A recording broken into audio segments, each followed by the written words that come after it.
Hello everyone, আমার একটা নতুন ব্লগে তোমাদের সবাইকে ওয়েলকাম। আজকে সন্ধেবেলায় রেডি হয়ে নিয়েছিলাম।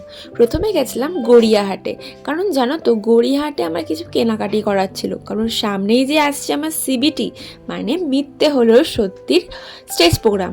তার জন্য গেছিলাম কয়েকটা জিনিসপত্র কিনতে, কারণ আমি অনলাইনে তেমন ভালো কিছু পাচ্ছিলাম না। তারপরে একটু গিয়ে ডালের বড়া খেয়ে নিলাম, কারণ গড়িয়াহাটে গেলেই আমার ডালের বড়া খেতে ইচ্ছা করে। তারপরে জানো তো পুজোর কিছু কালেকশন আমার এত পছন্দ হয়েছে, মনে হচ্ছিল এক্ষুনি কিনে নিই। কিন্তু আমি তো মনে বোধ দিয়েছি যতক্ষণ না বিশ্বকর্মা পুজো যাবে আমি কোনো কেনাকাটি করব না। আরে এটা তো মুখের বলা, আমি তো অনলাইনে কেনাকাটি শুরু করে দিয়েছি অলরেডি। যাই হোক, তারপরে অনেক কিছু দেখার পর বাবুকে বলছিলাম এগুলো কিনবো, কিন্তু এসে দাঁড়াও তোমাদেরকে একটা কথা শোনাই। চতুর্থ থেকে ধরো, চতুর্থ দিন বাড়ি যাবেন পড়বে না, সরকার দিকে পঞ্চমীর দিন একটা পড়লে, ষষ্ঠীর দিন একটা পড়লে, সপ্তমীর দিন একটা পড়লে, অষ্টমী কোথায় গেল? ও সপ্তমী, হ্যাঁ সপ্তমী, তারপর অষ্টমী। ঠিক বলো। সপ্তমীর দিন একটা পড়লে, অষ্টমীর দিন শাড়ি পরবে, বাদ দাও। শাড়ি পরে কি রাতে অনলাইন বেরোবো?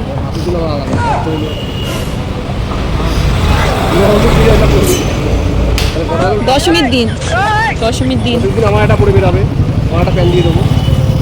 তাহলে কটা জামা হলো? 6টা। পঞ্চমী দিন 6টা। আরে দশমীতে তুমি শাড়ি পরে বেরোই পাগল। আমি ওই দুটো টপ, আমি যাই না, আমার সব কিনবো না।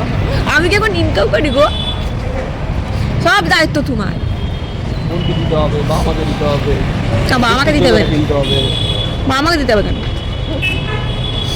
বোনকে তো দিতে হবে একটা। তাহলে শুনলে তো আমি কিভাবে পুজোর প্ল্যানিং এর জামা কাপড় ঠিক করছিলাম? হ্যাঁ, এটাই আমি। যাই হোক না কেন, তারপরে চলে গেছিলাম বারুইপুরে। কারণ বারুইপুরে এসেছিলাম আমার কয়েকটা জিনিসপত্র কেনার ছিল, কারণ খুব তাড়াতাড়ি আসছে টিচার্স ডে, আর তার কিছু অর্ডার রয়েছে, তাই জিনিসপত্রগুলো কিনতে এসেছিলাম। এসে দেখি বারুইপুরে প্যান্ডেল শুরু হয়ে গেছে।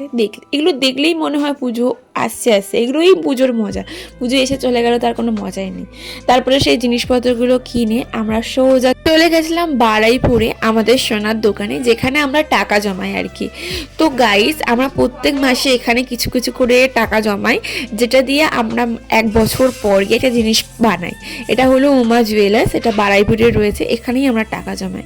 তো কি মনে হলো চলো একটু বাজার কলকাতা থেকে ঘুরে আসি। গাইস, বাজার কলকাতা গিয়ে আমাদের কারোর জামা পছন্দ হয় না, বেশি ছোটো ছোটো বাচ্চা মেয়েদের জামা আমার এত পছন্দ যে খালি মনে হলো ছোটো থাকলেই ভালো, তো এই জামাগুলো আমার হয়ে যেত। তারপর এখানে কিছু পুচকুর জামা কাপড় দেখছিলাম, যেগুলো মোটামুটি ছিল, খুব একটা ভালো ছিল না। তো চলো আজকের মতো টাটা, দেখা হচ্ছে নতুন কোনো ব্লগে।